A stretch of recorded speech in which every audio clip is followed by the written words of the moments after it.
Най-голямата грешка преди абитюриентския бал е капанът на чуждия образ. Заблуда е да се опитваш да бъдеш някой друг. Модата е непостоянна.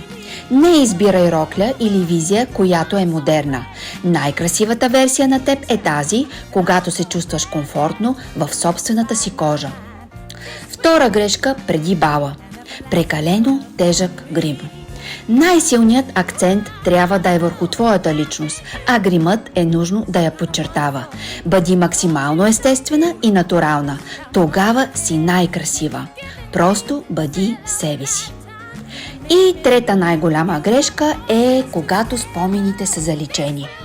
За да избегнеш това, избери подходящ декор за снимки, добро осветление и фотограф.